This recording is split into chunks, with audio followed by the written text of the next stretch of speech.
Praise the lord. ప్రభువైన యేసుక్రీస్తు నామములో మీ అందరికీ వందనములు. ఈరోజు దేవుని వాక్యమును చదువుకుందాం. కీర్తన గ్రంథము 34వ కీర్తన 10వ వచనం. సింహపు పిల్లలు లేమి గలవై ఆకలిగొనను, యెహోవాను ఆశ్రయించు వారికి ఏ మేలు కొదువై ఉండదు. Praise the Lord. ప్రియమైన దేవుని బిడ్డలారా, భక్తుడైనటువంటి దావీదు తెలియచేస్తున్నటువంటి ఒక అమూల్యమైన వర్తమానము అని చెప్పే విషయంలో సందేహం లేదు. ఎందుకు అంటే తన యొక్క జీవితంలో ఎన్నో శ్రమలు, ఎన్నో బాధలు, ఎన్నో ఇబ్బందులతో దావీదు తన జీవితాన్ని గడుపుతూ ఉండేవాడు. సౌలు తనను చంపాలని ప్రయత్నం చేస్తున్నప్పుడు కొండ గృహాలలో తన యొక్క జీవనాన్ని గడిపేవాడు. అంత మాత్రమే కాదు, ఇశ్రాయేలు దేశంలో నేనుంటే నన్ను చంపేస్తాడు అని ఫిలిస్తీన్ల దేశమునకు పారిపోయి ప్రాణమును దాచుకున్నటువంటి సమయాలు కూడా దావీదు జీవితంలో మనకి కనపడుతూ ఉంటాయి.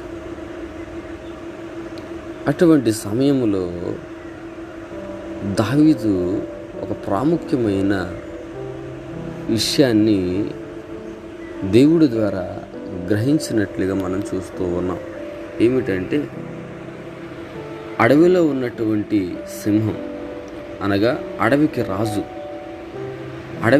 అయినటువంటి సింహము ఆకలిగొనడం చాలా అసాధ్యం. ఎందుకంటే అడవిలో ఉన్న జంతువులన్నింటినీ వేటాడి చంపుకుని తినే స్వభావం సింహముది. అటువంటి సింహము పస్తు ఉంటుందేమో, అంటే కరువు కలిగి ఆకలిగొని ఉంటుందేమో, ఏమీ వేటాడకుండా ఉండగలుగుతుందేమో, తన పిల్లలకి ఏమీ తెచ్చి పెట్టలేదేమో అని చెప్పేసి దావీదు చెప్తూ ఉన్నాడు. వాస్తవానికి సింహానికి ఆకలేస్తుంది, కానీ ఆకలేసిన మరుక్షణము అది ఏదో ఒక జంతువుని చంపుతుంటూ ఉంది. పడుకుని ఆకలేసే టైంకి లేచి వేటాడి చంపు తిని మరలా తన గృహలోకి వెళ్ళి పడుకుంటూ ఉంటే స్వభావము సింహంలో మనకి కనబడుతూ ఉంది. అయితే ప్రియమైన దేవుని బిడ్డలారా, అడవికి రాజైనటువంటి సింహపు పిల్లలు ఆకలిగొని ఉంటాయేమో కానీ యెహోవాను ఆశ్రయించే వారికి, అంటే దేవుని పిల్లలైనటువంటి వారికి, కొదమ సింహం యొక్క కుమారులైనటువంటి వారికి ఏ మేలు కొదువై ఉండనేరదు అని చెప్తున్నాడు. ఈరోజు దేవుని ఆశ్రయించినట్టు నీవు, అయ్యో ఇటువంటి ఇబ్బందులతో నేను బాధపడుతున్నానేంటి, ఇటువంటి ఇబ్బందులను నేను ఎదుర్కోవాల్సి వస్తుందేంటి, లేక ఇటువంటి శ్రమల గుండా నేను వెళ్ళాల్సిన పరిస్థితి ఏమిటి అని బాధపడుతూ ఉన్నావేమో.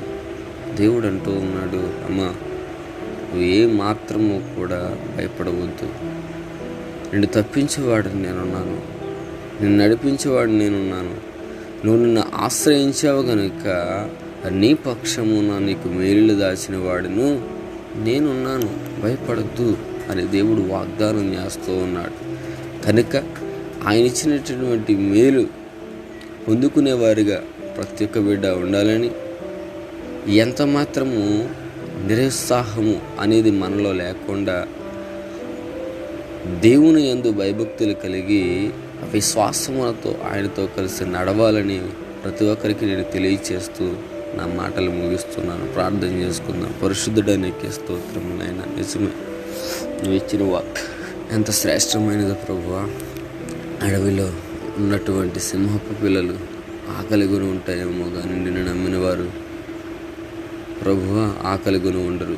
ఏ మేలు వారికి దయచేయక నేను మానను అంటూ ఉన్నారు ప్రభువా. కనుక ఎంతమంది అయితే వాక్యమును వింటూ ఉన్నారు, ఎంతమంది అయితే నిన్ను ఆశ్రయించి నీ మేలు కొరకు ఎదురు చూస్తూ ఉన్నారు, ప్రతి ఒక్కరికి నజరేయుడైన యేసు నామములో నీవు దయచేయబోయే మేలు అనుగ్రహింపబడును గాక అని ప్రార్థన చేస్తున్నాం. వారి యొక్క ప్రతి అవసరతను అక్కరను నీ మహిమైశ్వరి చెప్పును తీర్చి మీ నామానికి మహిమ ఘనత ప్రభావంలో ఆరోపించుకోనమని నజరేయుడైన యేసుక్రీస్తు నామములో అడిగి వేడుకుంటున్నాం పరమ తండ్రి. Amen. God bless you all.